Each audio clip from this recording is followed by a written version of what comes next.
medicine. You're the cure for any pain I'm in. You saved my broken heart. Love times 2 is equal to me and you, because love times 2 is something we can do. Add it all together, you can't get better. That's understood, because love times 2 is equal to me and you. Just a kiss and I'm in heaven, yeah. You're the best thing I've ever had. I knew it from the start.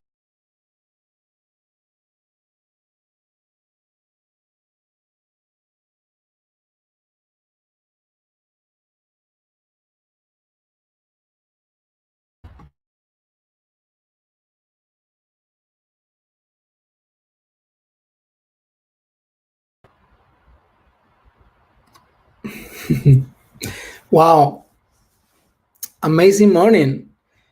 For those who understand Spanish and for everybody in Spain. So, adiós a los que estábamos en español. We are going to switch into English. Vamos a cambiar a inglés.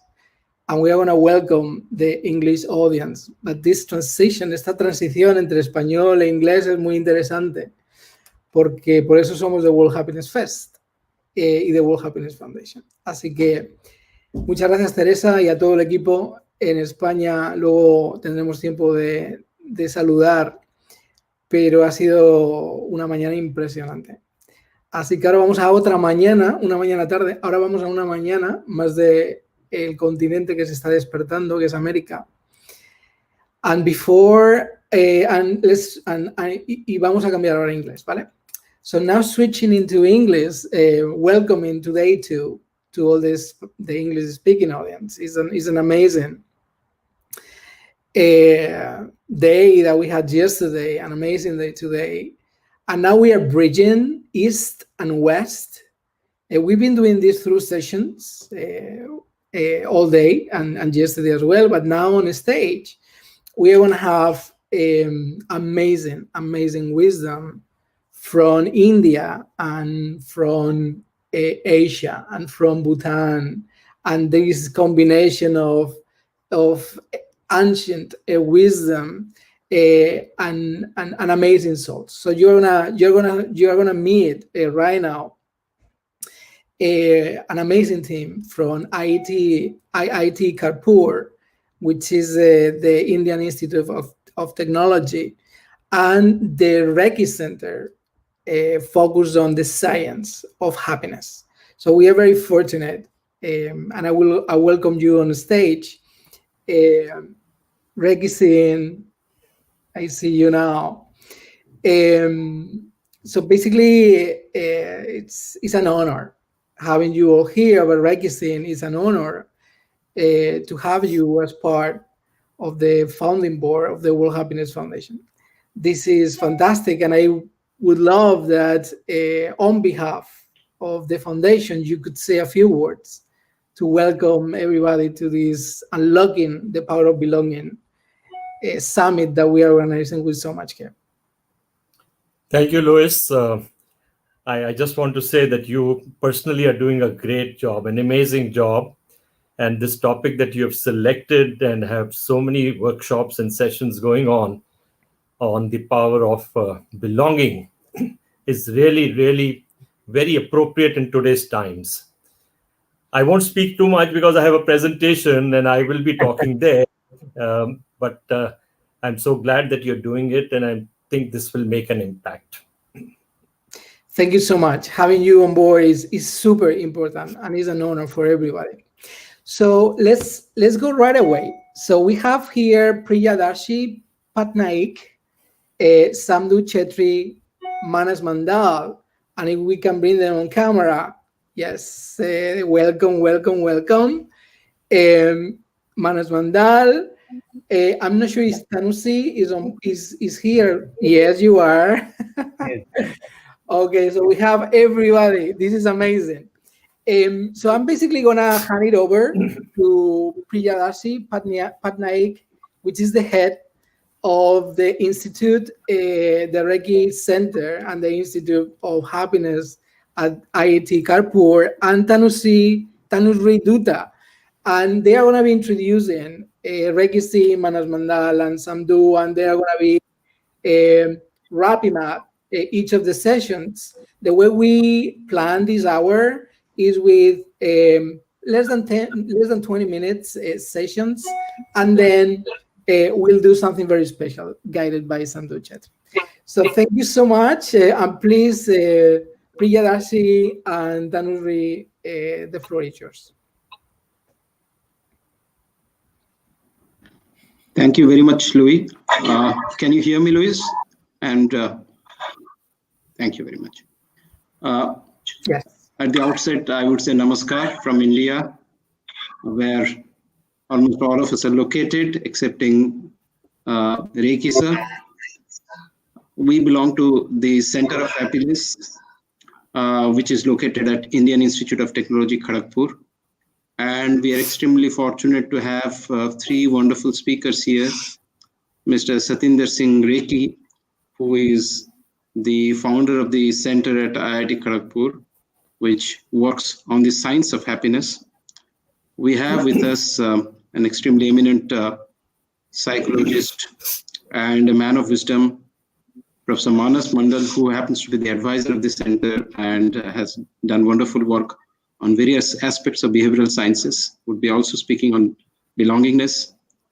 And of course, we have Professor Samdu Chetri, who is a part of IIT Kharagpur now, but he's a part of the World Brotherhood. He's a part of Bhutan, who would be talking about insights taken from his own wisdom as well as from Buddhism, I'm sure. At the outset, I would just pick a few sentences, 2 or 3 sentences. The first one is that in Hindu ancient wisdom, there is a saying which translates into the fact that the entire world is our family. So we are extremely happy to be sharing our views with this large family, which is spread out across the world.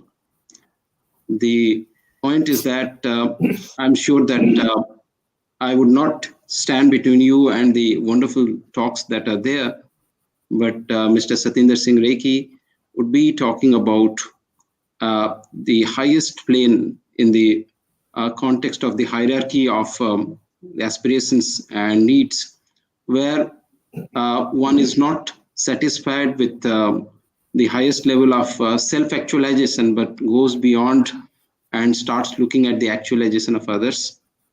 I believe this talk would be followed by Professor Mandal's wonderful talk related to the middle layer, you might say, where belongingness is itself problematic if it is forced, if it is not treated in the correct way, and he would be looking into the various nuances of it from both contemporary as well as evolutionary perspectives.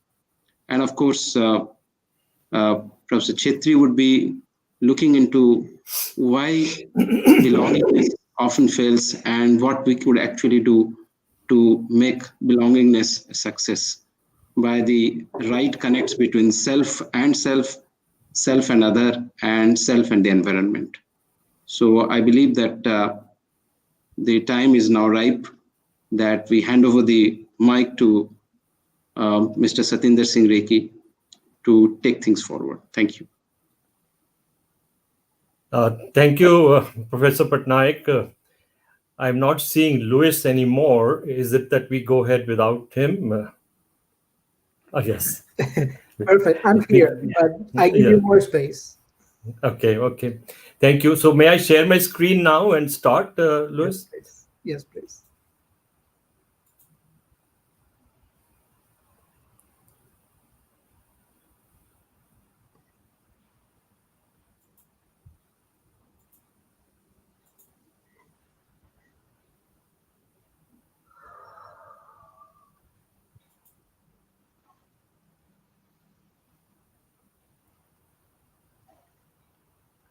So can you see my screen, Louis? Yes, perfect. Yes. And I presume you only see one screen, right? Not two? Yes, only one. Fantastic. Thank you, Louis. Good day, everybody. And I want to welcome you to this virtual summit. Louis has chosen an excellent topic, and transcending the unlocking of the power of belonging. And I'm very glad that we are discussing this because today we are going through a loneliness epidemic. In a survey, 40% reported loneliness and said that they don't have meaningful relationships. My topic is transcending the self, Maslow's missing apex. As Professor Patnaik said, when we just focus on ourselves, then we are self-actualizing. But when we focus not just on ourselves and we step out of our ego self, we find more meaning and we connect. Transcendence dips its toes into spirituality, which we will discuss. Talking about Maslow, Maslow says that the foundation of human needs for survival are food, shelter, and warmth. I think Maslow has gone wrong in this part because none of us can get all of that without belonging to someone. Belonging is the fundamental need for survival because human babies are absolutely helpless, unlike other animals who, after being born, can take care of themselves. So belonging and social bonds are truly most essential for survival. Loneliness and belonging are subjective emotions. One who feels lonely is lonely. It is not an objective measure of how many people you know. Loneliness can even be felt when you're surrounded by many people. It's a crippling experience fraught with a toxic dose of shame and self-criticism and lack of self-acceptance. What is the opposite of loneliness? The opposite of loneliness is belonging or being connected. When I feel accepted by a group, by society in general, when I accept my imperfect self and have the courage to present myself to the outside world, I get a sense of belonging. When I feel I contribute, I'm useful, and I matter, then I feel and it gets a sense of belonging. We've all heard of Maslow's hierarchy of needs. Textbooks have portrayed this in shape of the famous pyramid. The basic needs at the bottom, which are physiological needs, meaning we want bread when we don't have bread. We want more bread until we get fulfilled. Then when we get fulfilled, we climb up the ladder, go to safety needs, and keep climbing up with psychological needs to self-actualization. It's a linear model. At the top is self-actualization, which is achieving your full potential. But self-actualization, as Professor Patnaik mentioned at the beginning of our talk, is directed entirely at the individual. And what it does is it takes you to the highest level of loneliness. 50% of CEOs reported that they have feelings of loneliness, and that study was done by Harvard Business School. Maslow amended his model near the end of his life to include a higher sense of development, what he called self-transcendence. What is transcendence? Transcendence means beyond, to climb. When you achieve transcendence, you have gone beyond ordinary limitations, which could be self-imposed limitations or self-imposed beliefs. Self-transcendence requires you to focus on things beyond the self, on others, on sharing, liberating from egocentricity, and also it dips its toes into spirituality. Let me explain transcendence through this example of the elephant. I wonder if you ever seen an elephant, a big beast, tied by a small rope, but he will never break that rope. And that is because when he was a little kid, when he was small, he was tied by the rope, and then at that time he couldn't break it. And after that, he never tries to break it. And that is what is the elephant mindset. He's not bound by the rope, but by self-limiting beliefs. Simply said, if he does manage to break the rope, then it is transcending the elephant mindset. He has gone beyond the self-imposed beliefs. We are wired to need meaning. We always ask the question, why? Meaning is a process of making sense of our lives, the past and the present. During crisis, especially when adversity strikes us, we always ask the question, why? Why did I get dumped? Why did I lose my job? Why did this happen to me? Because we are wired to find meaning. As kids, we always asked why. And that helps us make sense of the chaos that exists in our life. If we find meaning to our life, if we have an answer to the why, then how becomes easier. If we know why we are living, then how to live becomes easier. If you have an answer as to why I lost my job, then how to not lose the next job becomes easier. Yearning to matter is a human need because that gives life meaning. And we want to make life meaningful. As I said, we are wired to need meaning. We are also wired to connect. We have something common with these three creatures: ants, termites, and honeybees. All of these work in groups to build something bigger than themselves. Ants will build a civilization, a farm, carry things from one place to another. Termites will work together to knock down a tree. Bees work on building a hive.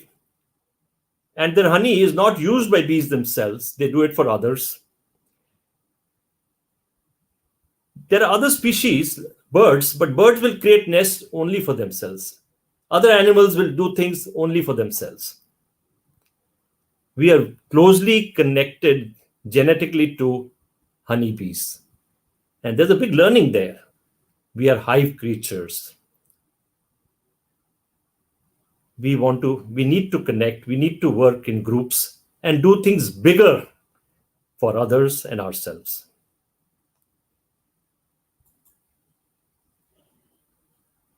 When we talk about transcending, what are we transcending?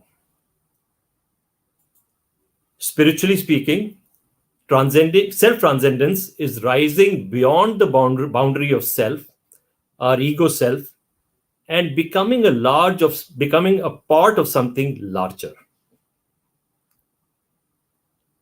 Transcending the self, our ego self, and becoming a part of something bigger. So let's discuss ego self a little bit. Ego is a mental construct of who I am, what I believe I am. It's my story I create, my documentary. It's an identity I create. And that identity I create by a hedonic chase, by collecting possessions, titles. I'm the vice president of a company. Possessions, I have a car, I have a house. Collecting money, accomplishments, all of this is fine. But I make this as a part of my identity, and I believe that this is my self-worth.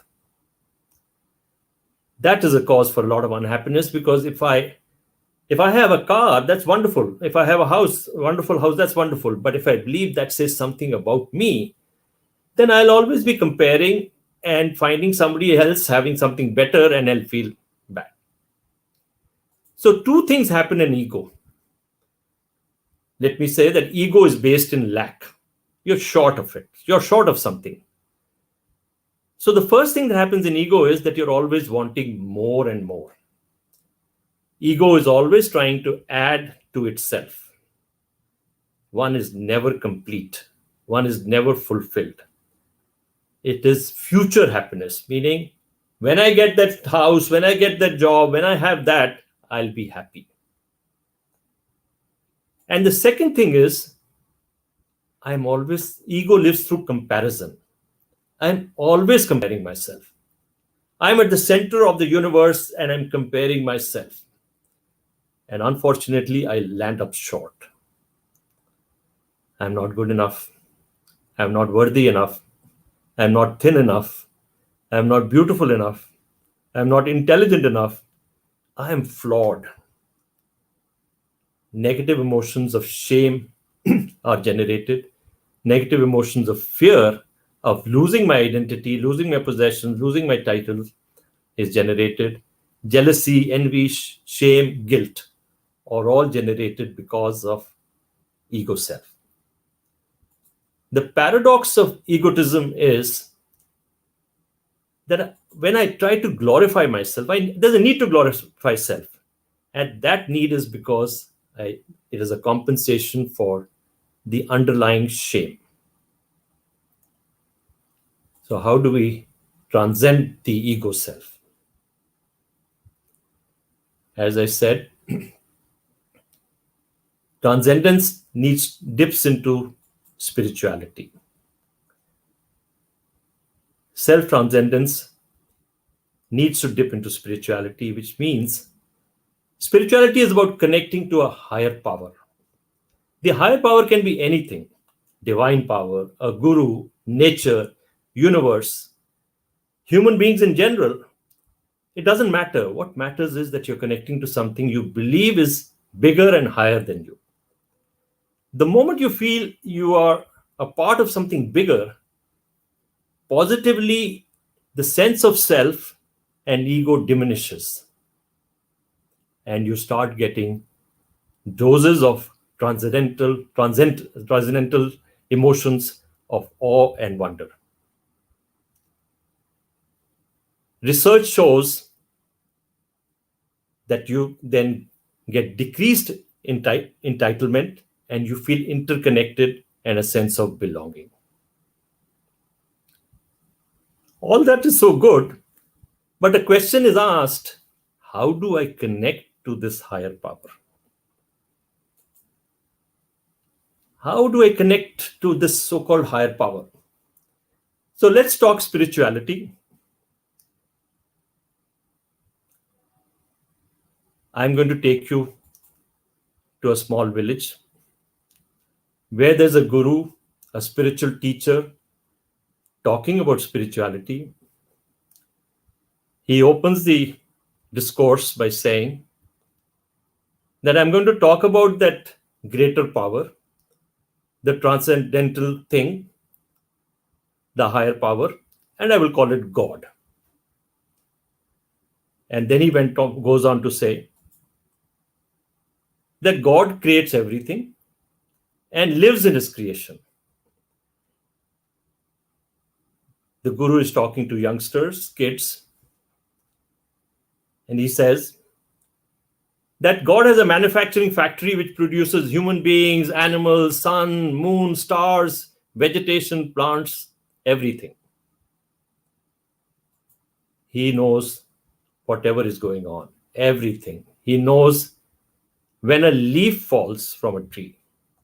He knows when a sparrow falls from a tree. He is also involved in some way in your thoughts and feelings. Some of the thoughts that are planted in your brain, in your mind, are done by him, the divine power. The kids feel interested, and now they want to make a meaning of all of this. And when you are looking for a meaning, you always ask the why question. One kid ask this question: why did God create us? He is looking for a meaning. The spiritual teacher smiles and says, God felt lonely and bored. He needed to belong to someone, so he created us. There is some silence from the kids. Then the spiritual teacher asks the kids, when you kids are bored, what do you do? One kid answers, we play. The spiritual teacher then says, God also plays with you. An eternal game of hide and seek. He wants to play with you. That game of hide and seek is called spiritual journey. The why question is answered. Then comes the how question from the kids. How do we play with him? Remember, how follows the why. How do we play with him? Okay, he wants to play hide and seek with us. How do we play with him? The spiritual teacher answers, you have to play with him a little different from the Maslow's model. Maslow's model says that when I have bread, I want more bread. When I have little bread, I want plenty bread. In this spiritual game of hide and seek with God, when you have little bread, you don't wait for fully filling your need, you share that bread. You share that bread with others. Sharing is different from giving, he explains. Sharing is an equalizer. If I have an apple, I give you half the apple, both of us are equal. Giving is, and there's no opposite to sharing. Giving has an opposite, taking. So when I give to somebody something, I become giver, he becomes taker, connection doesn't take place, belonging doesn't come. I land up on an ego pedestal. That is not connecting. Sharing connects. And then sharing reduces the sense of self. Self-transcendence takes place, brings connection and belonging.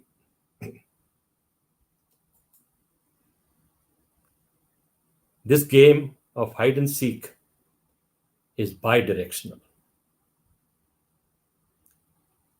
When you take one step by sharing, it could be sharing your bread, it could be sharing your knowledge, it could be sharing your wealth, whatever you have, you take one step towards the divine power and he takes several steps towards you.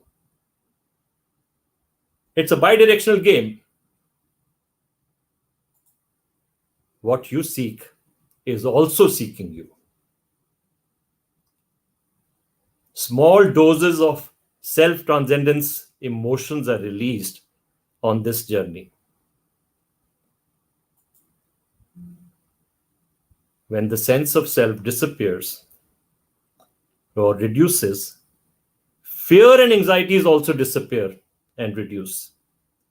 Space is created for more transcendental emotions like awe and wonder. We are now ready to revisit Maslow's pyramid. All the needs are needed by us.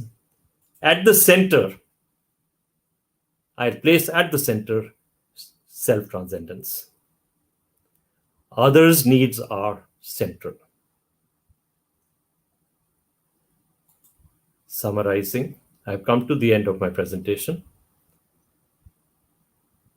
The fundamental need is belonging. Self-transcendence is at the center. Spirituality and connection with a higher power through sharing reduces self. As self diminishes, wonder and awe is generated. Deep sense of joy, happiness is created. Belonging is created. Interconnection is created. Finally, I would leave you with a quote.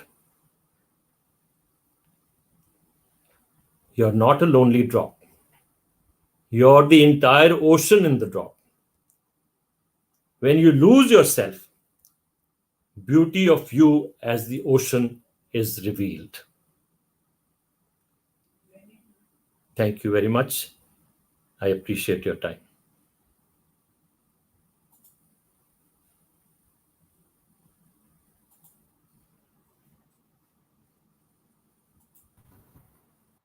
Thank you so much. This is just very deep. We are gonna move now to Professor Manas Mandal. Thank you so much, Professor. I would like to share my screen.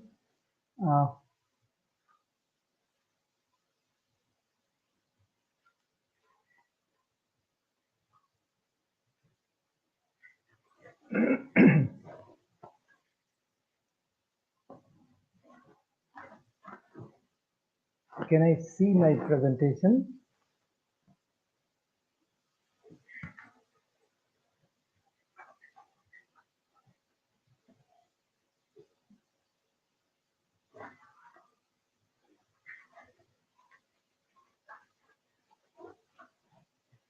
Well, good morning and good evening to all of you. After a wonderful spiritual experiential journey, we would now move to a journey which is science of belongingness. That's what I'm going to posit, and of course, then we'll have more occasions to discuss. So, what I wanted to discuss here is let me see if I can move my slides. Yeah. What I wanted to share with you, as I said, what I'll be presenting in next 10 to 12 minutes with just 6 slides is science of belongingness, and it's such an important concept today. Now, why it is so fundamental, the background behind it I'll be giving. But while giving it, let me tell you, I'll present a thesis and I'll present an antithesis. While the last speaker has given us a experiential spiritual journey behind belongingness and transcendence, I'll be talking to you about the empirical evidence, and I'm not getting it. Is there a problem in sharing?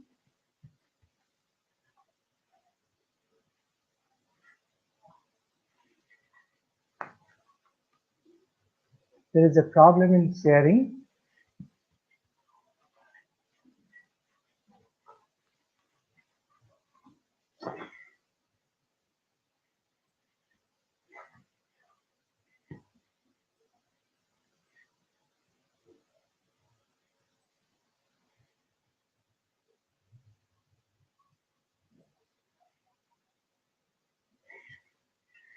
So I go back to my presentation again. I'm sorry for this disturbance. What I'm supposed to tell you is, as I said, is the science behind belongingness. While the last speaker spoke about the experiential and spiritual journey behind transcendence and belongingness, my idea is to talk to you about the science behind it, because empirically it must be validated. Biologically, we must understand why do we belong, because if we are trying to unlock belongingness, there must be something which is already therein, and we need to unlock it. We have, I have a thesis behind it and I have an antithesis behind it. The thesis is that why it is so fundamental. That's the position I'm going to make before you. The antithesis is that why is it so that giving a material reward diminishes the power of belongingness? It seems very awkward that when you reward someone for their sense of belongingness, the power gets low. it diminishes the power of belongingness. These are the two viewpoints I'm going to give you in just 6 slides, and then of course we can talk about. Now, why it is so fundamental? Because as the last speaker also spoke, that there is a need for survival. We all want to survive. And if you think that 2 billion years when we wanted to survive through fight and flight mechanism, we found that we had to adapt with the environment. And if we have to adapt with the environment, then we need to attach ourselves with someone. And that attachment will give us belongingness, and that belongingness will help us going for natural selection. And that natural selection will also allow us for reproduction and development of the community. So, when Charles Darwin in 1871 wrote the book on expressions of emotion in man and animal, he did not talk about belongingness, but he talked about attachment. So, attachment is fundamentally a gene, a trait, which is already within us. And with this seminar, and with the webinar, we are trying to unlock that sense of attachment towards each other. Now, also the last speaker spoke about that without people around us, we fail to interpret things. From where I will get the information? So whenever we try to find some meaning, we have to talk to someone.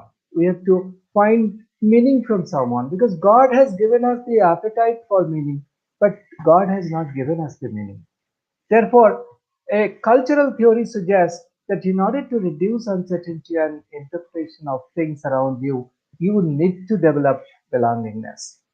And then there is a biological theory also, which says that if you are socially excluded, then your biology changes, because we are hardwired for having social stimulation and adaptation. Without social stimulation and adaptation, you would not be able to survive. So we have a evolutionary basis, we have a cultural basis, we have a biological basis why we should belong to each other. And while we belong to each other, we conform to certain norms. And at times we don't feel like following those norms. We simply enact a behavioral mimicry without feeling for it. But gradually we find meaning in it, and then we develop intimacy for each other. So, what Mr. Reiki has just said, that we have a theoretical, we can change the theoretical model of Abraham Maslow. We can also think about why belongingness in Abraham Maslow's theory is so important, because it is basically at the middle of our higher order needs and lower order needs. So I try to give a different explanations, slightly different explanations of belongingness, because if you see this model, you will find that all the positive traits, belongingness, from empathy, compassion, and self-transcendence, go at the upper level, and apathy, loneliness, and melancholy go down. So if we really try to understand belongingness, the importance of it, a slight tweak in our biopsychological social environment of belongingness, we can either go towards the direction of self-transcendence or compassion, or towards the melancholy. These are the two extreme ends. So empathy, if you belong to someone, you develop empathy, and empathy is the realization what is the feeling with the realization what other is experiencing. But when we talk about sympathy, which is not really empathy, which is feeling without the realization what the other is experiencing. And then, if you are empathic, you can develop compassion as well. It's a feeling as another, willingness to assist if somebody is in trouble. And from there, if you continue such compassionate behavior, you actually reach to the level of transcendence, which is a feeling with a transformative potential. That is, it's an intersubjective state of selfhood. I'm still a self, but my self is transcended towards the people below or around us, and there I believe that others are also part of myself. So this is the operational scientific definition I wanted to put forward as belongingness for future research. And belongingness can now be understood theoretically, metapsychologically, based on this theoretical model. Now, why intimacy matters? Because belongingness helps us read others. if I don't belong to someone, I will not be able to read others. It allows us to develop empathy. And if you have got empathy, it gives rise to compassion. It creates intimacy. And then intimacy generates reciprocity for mutual care. So we belong to each other because we have a sense of intimacy which comes out of belongingness. This is the societal, the cultural practice we develop. When we go to the biological part of it, apart from the cultural part, we have found that the if you are not belonging to each other, then you are socially excluded. You don't find social consensus or social meaning. What the biology has found that if you are socially rejected, your brain changes the way you experience your physical pain. So it's the same area in the brain gets activated when you experience physical pain and when you experience social rejection. Lot of empirical evidence have today come with computer games as well that if you are rejected by your peers, you experience similar kind of pain, at least in the brain. May not be purely physical, but the brain acts as if it is experiencing a physical pain. So there is an area which is called cingulate gyrus, which is activated in such cases. And not only that, the brain research has also found that generosity and reciprocity, if you try to what the last speaker has said, the sharing and giving, if you are sharing, which is empathy, and if you are only giving, then reciprocity come into picture. And these are two different neural networks. And these two neural networks originating from the same center of the brain activates when you are actually sharing with others. So my question is, why? I mean, do we really need to unlock belongingness? This is one fundamental question, because when the last speaker said that, well, the human babies need to belong to someone, we have found evidence that babies in the mother's womb even also smile. Immediately after their birth, they also still smile. We have got empirical evidence for that. The question is, are we attached so, I mean, each other bio-instinctively? That is, we haven't learned about the world. We did not find any meaning or interpretation out of it. We did not get anything out of it. People ask this question, they get food from mother, that's why they smile. But this experiment has been what you have been seeing with the monkeys, has been done by Abraham Maslow's teacher, the supervisor, PhD supervisor, Harry Harlow. He did this experiment and he found that if there are two surrogate mothers, one is wired only giving milk, the other is not giving milk, but is a woolen, surrogate, the baby monkey would prefer to go back to woolen monkey after drinking milk.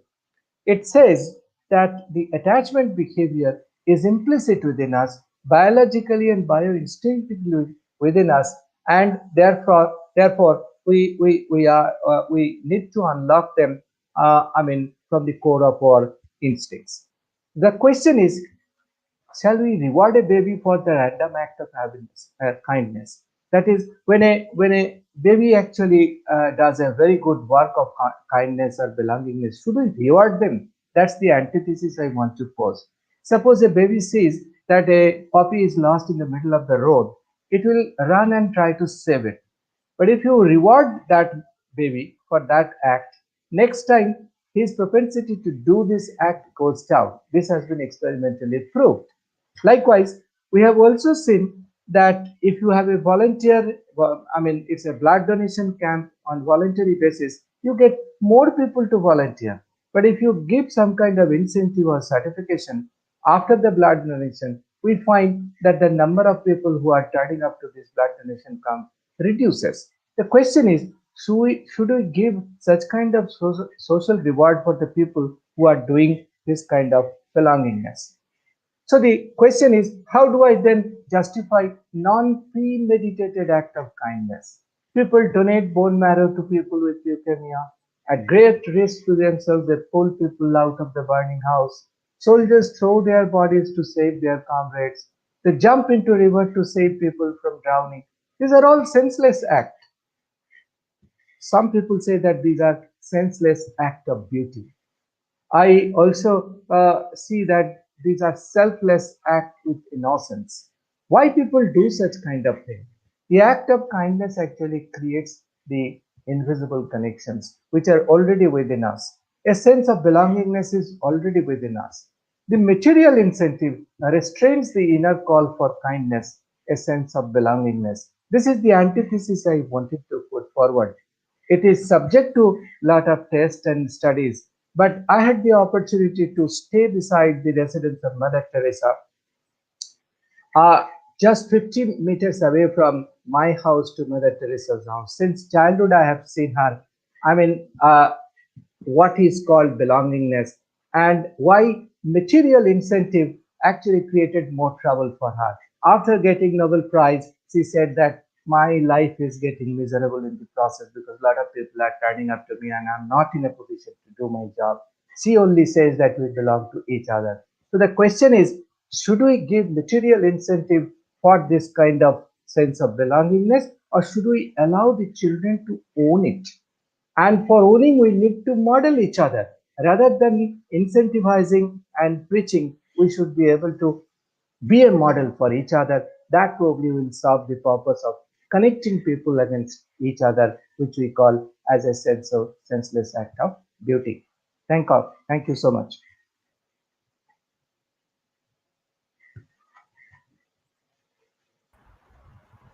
Thank you so much. This is so deep, Professor Management. And now we need a lifetime to understand and to go deeper, and not to understand, actually to go deeper and realize. Thank you so much.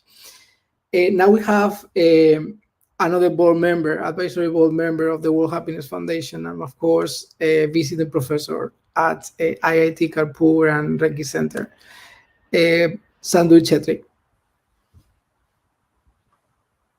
Thank you. So I'll share my screen. Oh dear. Where am I? God, it's always a problem.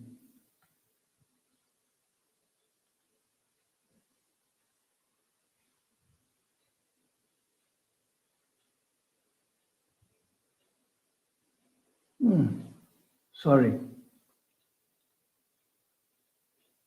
Oh, yeah, it's there.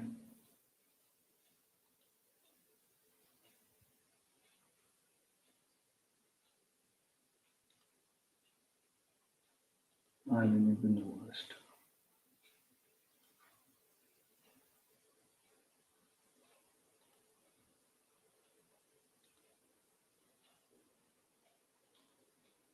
Gone to the wrong place. Sorry.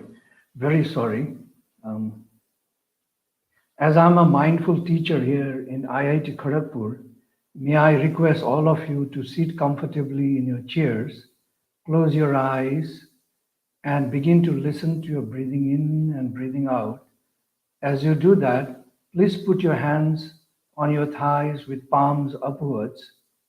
And now, as you breathe in and breathe out, please count with every breath 1, 2 to 9, and try to imagine the numbers as you count them with every breath.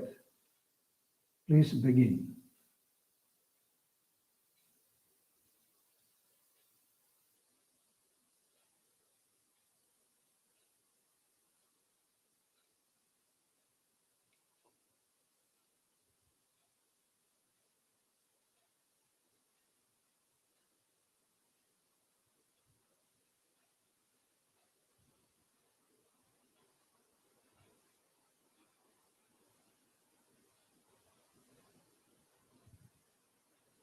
And now gently bring your awareness to the palms, open upwards, and begin to feel the amount of energy that's entering through the center of your palms, percolating into your body from the field around, nourishing every part of your cells in your body. Just focus on the center of your palms. Feel the tremendous amount of energy from around your field, entering into your body.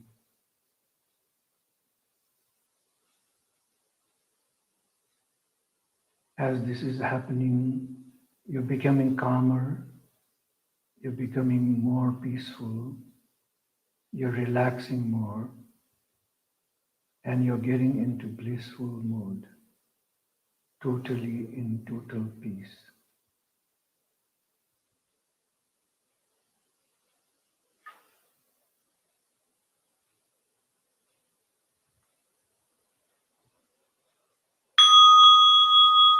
Gently bring back your awareness to your body. This is belonging, self with self, trying to connect our minds with our body. And you can open your eyes filled with love and compassion. Good morning and good evening, friends all over the world.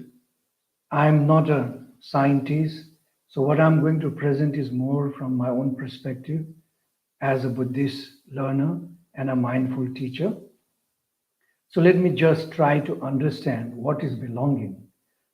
Longing translates into deep yearning desire. Desire to be in place, desire to be with someone, and desire that I have, a deep desire, yearning desire, is to get into 3 years of retreat, somewhere deep into the forest. Be is, of course, it's an existence, an occurrence. So belonging translates into existence of a deep yearning desire. So belonging is not only an affinity for place, people, or situation. It is, to me, I feel it is the highest form of acceptance, truth, love, joy, and peace. We have heard the two speakers already mention so many of it. And for me, it's also the mindfulness, because it will remind you always to be present, which means that you connect all the time with yourself, and that is freedom, and that arises into happiness. And I say it is love, where the 4 pillars reach, we will see now, where trust and belonging become a natural outcome organically. So here is my house of belonging. I believe love, which for me is live on values every day, it's an abbreviation for me, is the foundation. On it are the 4 pillars, which I call them rich. The first one is relationship. Of course, we have heard Professor Manas and as well as Mr. Ricky talk about it. I'm not going to repeat, but one of the indicators, if you had to look into happiness, Harvard, with 75 years of studies, found that relationship matters the most. Okay? They have to just choose one from many indicators. So without love, you cannot have relationship. Integrity is another one, which if we are an integrated person, we will always do right things because of the love that we carry for place, position, people, whatever we bring to the home. Now, we need to be very empathic, like Professor Manas Mandal said, but in a Buddhistic perspective, empathy is when you totally feel like the person who is suffering and embody that sufferance. But compassion, we feel, is a step further, where we then only understand the feeling of the person completely, but we don't take the sufferance. Rather, we go out to help others. So this can also only happen either empathy or compassion. Without love, it cannot happen. And humanity is something to share and care, to be just in our approaches, as well as to have a voice for ourselves and also for others. If we have love as a foundation with these 4 pillars rich, the trust happens to be the trust of the building, the roof, the trust of the roof, on which resides the roof, which is the belonging. Now, we also know that belonging needs to be connections. We have heard about intimacy, we have heard about different types of connections. But here I'm talking about separations of belonging, self with self. How do you do this separation. The first one of many, an example that I would like to bring is forgetfulness. We live in the past, becoming very disappointed, frustrated, angry over something that is dead and gone. We also live in the future, which is not there, we do not know about it. We forget totally our living, the present moment. So, are we not dividing ourselves? Where are we belonging then? Are we belonging to the past and the future, or are we belonging to ourselves in the present times? So, this is one of the biggest separation that we know in our perspective. Forgetfulness is the opposite of mindfulness. When we are mindful, we are here and now. And when we are here and now, what happens is we have enough space in our mind to bring much more beautiful things in our own journey of life. The other one is what I have and what I desire. This is a discontentment that we believe in. There are 5 poisons to this that separates us completely from our belonging self with self. Self, I'm talking about this and the observing self, as Mr. Ricky says, which is the inner self, the higher self. So we are totally separated when you are discontent. And that is number 1, greed. When you are very greedy, that means we do not live in the sense of abundance. We always live in the sense of scarcity, and we want to hold more and more, which also relates with ego, as we heard. The second one is jealousy. Jealousy is something that when the other person is better than you, you become jealous. When you are jealous, your mind is preoccupied to how to prove yourself better than the other person. So you disconnect yourself. You again begin to live outside of yourself. The anger, Indian says very beautifully put it, that anger is something that you punish yourself for the mistake of somebody else. So when you're angry, you disconnect yourself completely because what is going to come out, what is going to happen cannot be imagined. Then you have excessive desires. I'm not talking we should not have desires. We must have desires. But I'm talking about excessive desires that are very addictive to our lives, which can be in any form. It can be money, it can be sex, it can be anything, You can think about drugs and so forth. Of course, ego is the 5th one, pride, ego, which I'm not going to explain because we have heard enough from Mr. Ricky Singh. Now let me get to the 3rd one, self-image, where I know that in Nordic countries, or rather in the Scandinavian countries, when people are not able to match their image with others, young people especially, they're also committing suicide. Now, image is such a thing that it disconnects self with self because we are not becoming ourselves. The image that we try to build is based on somebody's validation. We are asking, even when we dress, we say, how do I look? Do I look well? Can I be presentable? Can I go to the party with this dress? We're so worried about self-image. This worry only comes when we have disconnected ourselves and we do not live in our own selves. Separation or belonging with others. When we have separated ourselves completely, we will always, separate from others. In the organizations and workplace, we spend 1/3 of our lifetime. But unfortunately, what is happening is that, we complain all the time. Complain about friends, complain about somebody's work. We're never satisfied, we're never happy because we have not married or belonged to that space, to that situation, to those people. So therefore, there's always a division on this. Keeping time in mind, I'll go a bit faster, I suppose. Then we have heard about this very well. So the 3 C's I call, which is comparison, competition, and complaining. So when you compete, you do not know about the person that you're competing with. It's good to be inspired with great people, but not compete, because the competition, you are again disowning your own self because you are trying to compare with others and you're going to challenge them, do a lot of other things. You won't want to create a win-win situation. you'll always try to create lose-win or lose-lose situation. And comparing, you're not living somebody's life. How do you know that person's life is better? So there is another division. So it's between like yellow and red, yellow versus red. I, as a yellow, I want to be red. The red wants to be yellow. I mean, this is the game that we play, and this game has no winners in whatsoever we do.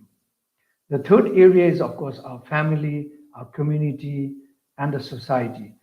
We have heard Professor Manas speak so much about it. We have heard also Mr. Ricky talk about it. We are so connected. We are social beings, and we cannot separate ourselves from our own self. But because of the social norms, because of the difference in values, we always separate ourselves from one another, and we try to pretend and believe that we are, the egoist self comes in.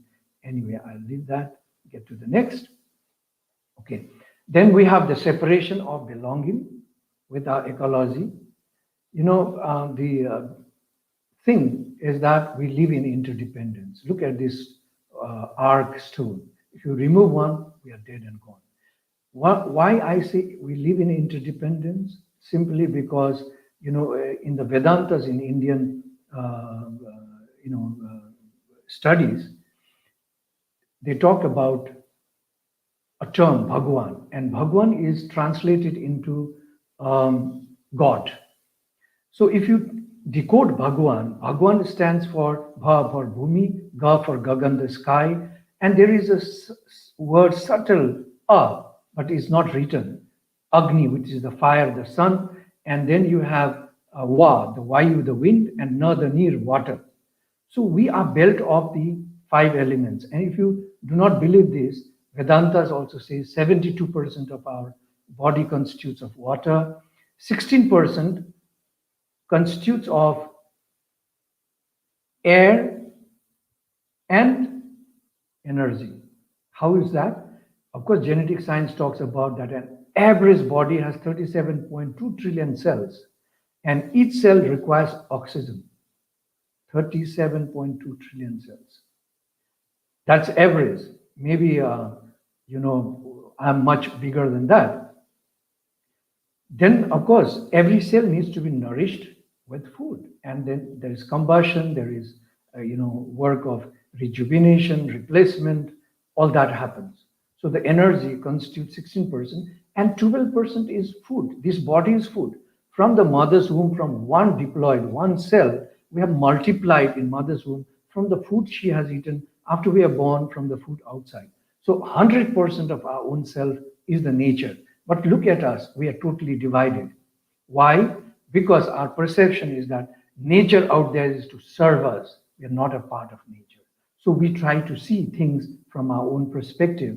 And of course, this perspective has a beautiful talk which can go on for days together in Buddhism, but I will not begin here. So, the perception actually changes with our own kind of epigenesis, with kind of environment we live, with whatever. So we've been we've been sensitized to believe that nature is useless.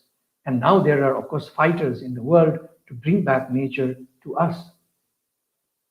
What is reality then? The reality, what we believe on this planet, there is day and night, there's, sun rises in the east and sets in the west. The reality, if we shoot ourselves 300 kilometers above the face of the earth, we get into a space where there is no night, no day, no east, no west. Heavenly bodies become our guide. So what is reality then? Where are we in this space of reality? The reality is that we live on this planet, and this planet is the only home that we have. So if we are disconnected, if we don't belong to this, we will always bring, sufferance to the planet. And because we bring sufferance to the planet, we will suffer ourselves.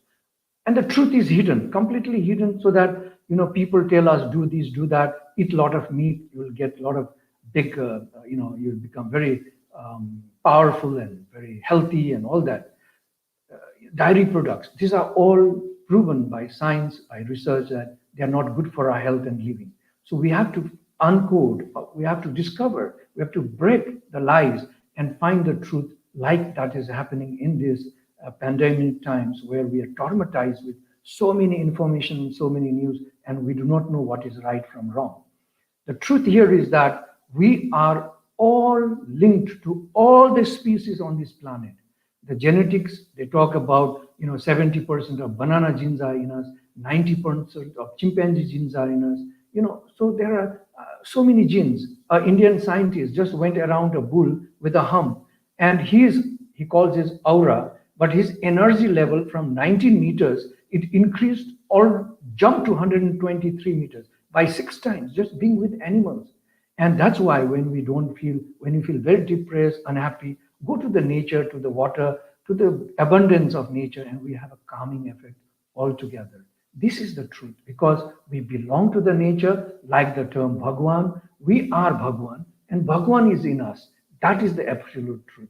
And if we belong, then I don't think we will be unhappy. I don't think we will feel lonely, because we are connected with our own deeper self. We are connected with the water that we drink. We are connected with the air that we have. So much in abundance, the beauty of nature. Everybody, everything around connects us, and we do not feel lonely. At the end, I come to the end here. Here is Tashi Delek to all of you, all the listeners. Tashi Delek in my language in Bhutan means, may all the auspiciousness come to you. And Shu actually means, may I take the permission. It's a very highly respectable word to say, may I take the permission to wish you all the auspiciousness in your life. And the auspiciousness that I would like to wish you is, may you be well and happy always. May you find happiness in what you do. May you bring happiness to the lives you touch. May you become the light for your own self, your family, your community, your society, and the world. And here is a happiness song which I would like to sing for you. Please give me a minute. And I'll sing a line and just wait for 1 or 1.5 seconds and begin the other. So out there, I won't be hearing you, but please sing after me. Thank you. Happiness is here and now. I have dropped my worries. Nowhere to go, nothing to do. And I'm not in a hurry. Happiness is here and now. I have dropped my worries. Somewhere to go, something to do. But I'm not in a hurry. Thank you so much. This is for the mind, not for the body. Please translate the meaning of this song, and please remain happy, connected with yourself all the time. You'll never feel lonely. You'll always be together with your own self. Thank you, and Tashi Delek. Tashi Delek, Su. This is fantastic. Thank you so much, Sandhu. So, can I ask all professors, doctors to join on the stage? We have a couple of minutes to summarize all this wisdom. So this is a big task, Tanusri, you have now, and Priyadarsha. How do we summarize what we learned today in 2 minutes? If I'm permitted, I'll just speak one sentence, and that is to say that the first talk that we had was about the problem or the issue, that is the what. And the second talk kind of outlined why belong. And the third talk kind of gave us the mantra, the formula for how to do it. So we started with what, we in the middle, we came to know why it was relevant, and at the end, we also got the secret of how to do it. Thank you very much. And Tanusri, now it's your turn. Yeah, I think, I really would like to, I'm totally in awe and appreciation of all the three speakers and taking us through transcendence, which was addressed by Mr. Reiki, and then about belongingness, which was addressed by Professor Mandal, and about how to actually practice a part of a flavor of mindfulness. And that song was really too good, which actually connected us towards the feeling of happiness, right? So we belong to be happy, and that was really wonderful. And a big thank you to Lewis and team also for arranging this, and it was really wonderful. Thank you so much. Thank you so much. I think the flow was beautiful. So now let's go deeper into understanding, into feeling, into acting. And thank you so much. You're an amazing team. Thank you. See you soon. Thank you. Bye-bye. Thank you. Thank you. I hope I had a click.